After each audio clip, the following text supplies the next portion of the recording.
hello? So, ikaw ay galing pa ng Bagak? Opo. Saan ba ang Bagak? Dulo po siya ng Bataan. Dulo ng Bataan.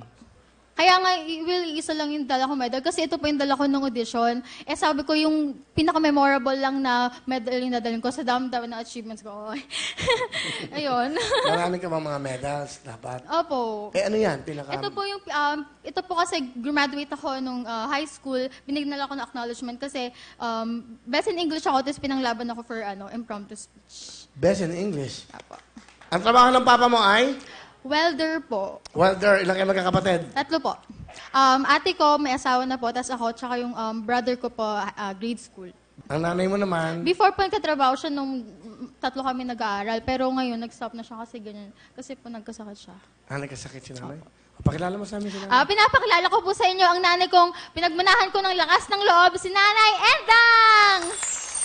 Hi, Will. Nanay Endang, upo na lang po kayo. Upo na lang po kayo. Magandang hapon sa'yo. Magandang hapon po. Kamusta kayo? Mami, mabuti naman. Masaya nga ako't natanggap siya dahil check-up ko nung Webes. Ay, dumaan kami dito. Ay, dasal ako ng dasal. Ang tagal ko naghintay sa labas. Ay, inabot kami ng gabi. Ay, natutuwa naman ako't nakapasok siya. So, parang nagkataon lang ho, yung audition at araw naman ang check-up nyo. Oo. So, take advantage na siya, Oo. and then para makapag-audition, at the same time, napa-check up po kayo. Parang masulit ka ako pamasahe namin. Sabi ko, sumaalis siya. Salamat naman at natanggap siya. Eh, kayo po ba'y may karamdaman? Ano po ba ang karamdaman nyo, Nay? Breast cancer, stage 3B. Kamusta ho kayo ngayon? Eh, medyo nakaraos na sa chemotherapy kung na radiation kung sa UST. So, bumabiyahe po kayo ng Bagak para magpa-check up lang dito. So, hindi na ho kayo bumalik ng Bagak?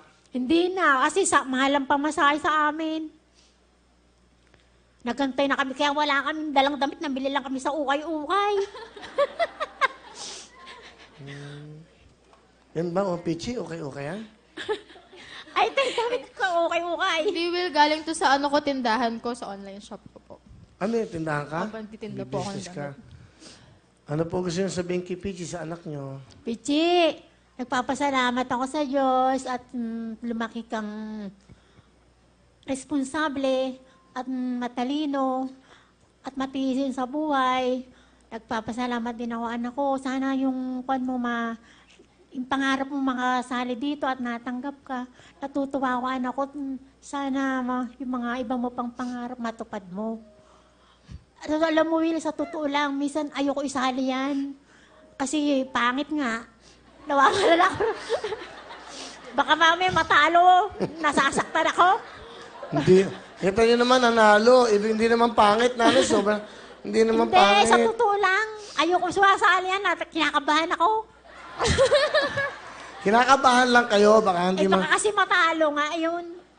Ay, nung sumali nga siya sa school nila dito sa St. Jude. Oh. Lahat magaganda. Kinakabahan din ako noon. Oh. Ano po ang nangyari?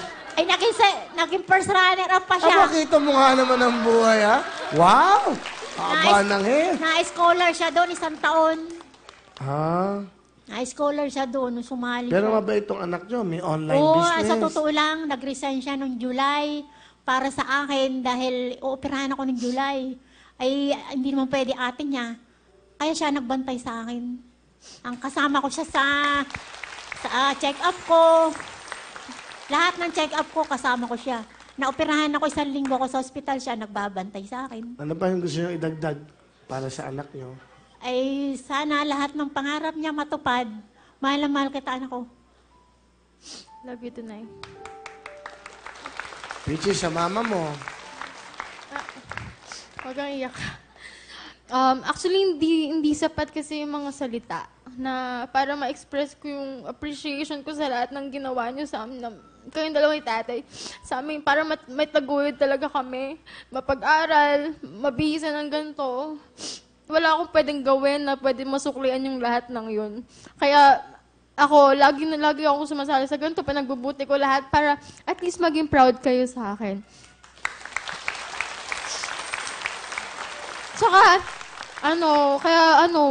nung naging independent ako, nung nagtrabaho ako, akala ko, kaya ko na, pero nung nagsakit ka, na-realize ko hindi ko pa talaga kaya mabuhay nang wala ka. Kaya magpalakas ka pa, maging strong ka, be the strong person that you are. Yung nakilala ko, nanay, tsaka, kasi marami pa tayong contest na susuungin. Tsaka audition. Kaya, ayun, nay, mahal na mahal kita. O, Nay, ha? Binabalaan na kita. Marami pang contest na susunguin. Huwag kang uuwi. Lalo mo siyang suportahan. At lalo mo siyang, kita niyo naman. Oh, saka maganda yung sinabi mo sa nanay mo. Pagaling ka pa dahil gusto mo pa siyang makakasamang matagal. Yun ang importante. Kaya, in every second, every minute, dapat pinapasaya mo nanay mo. Ha? Bigyan mo ng jacket si nanay. Para po naalala nyo kami, Nay. Sana makita pa tayo ulit, Nay, ha? At maging masaya pa kayo. Huwag kayong mag-alala, itong anak nyo to, hindi kayo pababayaan.